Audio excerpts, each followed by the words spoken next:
Estamos de volta, então, com o programa Direitos e Deveres, Cidadania em Ação, iniciando esse segundo bloco, discutindo a questão da alienação parental. Bom, sobre a alienação parental, nós temos ela introduzida na legislação brasileira através da Lei 12.318 de 2010. Essa lei, doutora Adriana, representa um avanço, uma conquista para o direito de família, ou ela simplesmente veio regulamentar alguma coisa que já vinha sendo posta em prática pelo julgador, discutido na jurisprudência, enfim? Qual é o seu posicionamento pela experiência nessa área? Então, na verdade, nós já tínhamos várias leis protetivas à criança e ao adolescente. Então, no Código Civil, no Estatuto da Criança e do Adolescente e também na Constituição Federal. Agora, é claro que a lei de alienação parental se mostra, assim, um grande avanço no âmbito do direito de família, porque vem facilitar o trabalho nas varas da família. Como que é essa facilidade? É no sentido de nós identificarmos o que vem a ser alienação parental e o que fazer quando identificado. Então, nós vamos ter desde uma advertência para os pais sobre a configuração da alienação parental, até mesmo a suspensão do poder familiar. Então, é interessante também destacar que a alienação parental também destaca a figura dos avós. Por que é importante destacar a figura dos avós? Porque hoje nós sabemos que quando os pais estão trabalhando, independente se estão casados ou não, são os avós ali os cuidadores. Então, por isso, precisa realmente dessa participação, de saber que os avós também têm essa responsabilidade sobre as crianças. Tá, doutora Adriana, só me permite um corte. Juridicamente falando, podemos dizer então que os avós também são legitimados para postular judicialmente uma questão deles estarem sendo alienados pela guardiã? Sem dúvida, podem sim. E a gente não pode se esquecer do que vem a ser o melhor interesse da criança. É um direito garantido às crianças e aos adolescentes terem o quê? A convivência familiar. Então, os avós estão inseridos nesse contexto. A doutora já estava explicando sobre a consequência jurídica, o que o juiz pode aplicar ao alienante, seria esse o termo? Isso. Tá. A pessoa que se sente prejudicada, que está sendo morta enquanto viva, né? Isso seria o termo correto, ela está morrendo para a criança, né? Ela está deixando de existir. O que ela pode fazer para buscar os seus direitos? Para que isso não pare de ocorrer ou algum outro remédio em que ela deixe de ser vítima desse tipo de alienação? Então, os pais, na ocasião da separação, eles têm que ficar bem atentos a esse tipo de situação. Se eventualmente está sendo configurado alienação parental ou não. Uma vez que um dos pais perceba alguma situação assim diferente na sua relação, o que vai acontecer? Ele pode se socorrer dessa ação para declarar alienação parental. Ou então pode ter uma outra possibilidade que os pais já estejam disputando a guarda desse filho.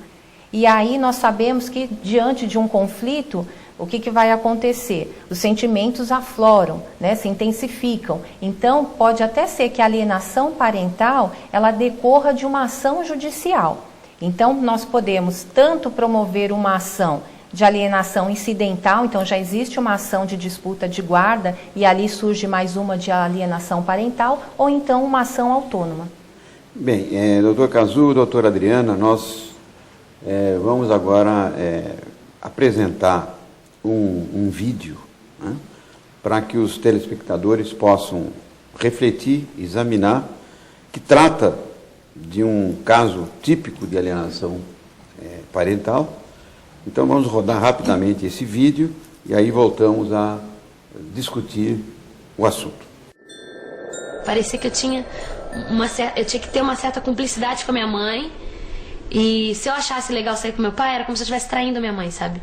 É muito louco isso, mas tinha uma coisa que eu não podia falar, que tá com meu pai também era legal. Meu pai ia pra lá com um oficial de justiça, pra tentar buscar a gente, tentar ver a gente. E minha mãe, a gente sempre se escondia em algum lugar, fugia. Um genitor alterar a percepção da criança sobre o outro genitor, né? E em alterando essa percepção, ele faz odiar. Ela proibia eu de encontrar meus filhos. Já que eu não podia tê-las, eu tinha o sonho. E isso a mãe dela não podia me tirar. Uma criança ter um pai morto vivo, quer dizer, matar um pai em vida, matar a imagem do pai ou de uma mãe dentro de si em vida, é muito complicado para ela conseguir sobreviver a isso. Aí ela deu a explicação, mas eu não posso fazer nada, que eles não querem, tal. Falou assim, Maiana, fala com seu pai que você não quer ir. Aí foi assim...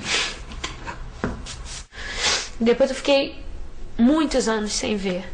E falando esporadicamente para pedir dinheiro mesmo. Quanto tempo mais ou menos você ficou sem ver? Fiquei 11 anos sem vê-lo.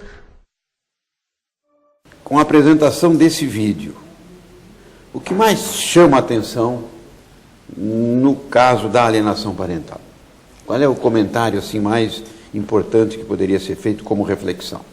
Então, na verdade, esse é o primeiro documentário que trata especificamente sobre alienação parental. Então, ele é importantíssimo não só para os profissionais de direito, mas também para todos aqueles que trabalham com famílias.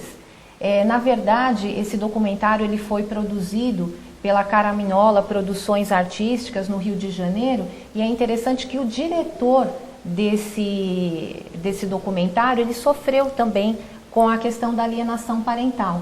Então, numa situação em que houve a separação, ele também não teve condições de manter a mesma convivência com o filho. Então, esse documentário tem o quê? Tem a participação de vários profissionais do direito, então advogados, promotores, desembargadores. Nós temos também assistente social, psicólogos que contribuem muito para essa parte teórica, para essa parte informativa sobre alienação parental.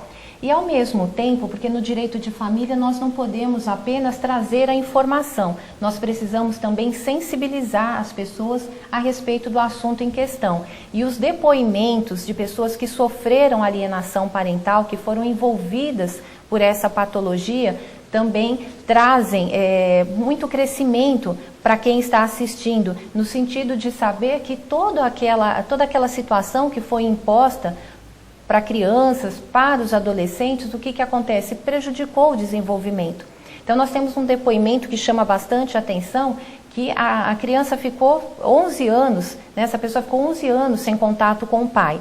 Hoje ela tem 25 anos, ela tomou consciência que sofreu alienação parental, então ela está retomando o contato com o pai, mas ao mesmo tempo ela não conseguiu manter com a mãe.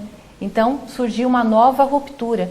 Então, são várias situações que acontecem e que muitas pessoas que assistem esse documentário realmente ficam assim, muito emocionadas, porque nós estamos falando ali da relação, da principal relação que nós temos, que é a família, tudo começa na família. Então, esse documentário é bastante importante, eu recomendo que assistam, né? Inclusive, nós vamos ter a oportunidade também de verificar alguns outros trechos em um trabalho na UAB que nós vamos desenvolver no próximo mês, que trata especificamente sobre alienação parental. Doutora Adriana, a senhora comentando o caso desse vídeo, nós percebemos que ele envolve muito mais que a letra fria da lei. Não seria o caso de se resolver a situação através da mediação? Eu vou pedir para a senhora responder no próximo bloco, porque o tempo aqui é curto. Nós vamos a um breve intervalo. Aproveite para conhecer os nossos patrocinadores, os nossos parceiros. E caso você queira participar, entre em contato secretariageral@oabguarulhos.org.br. Voltamos já.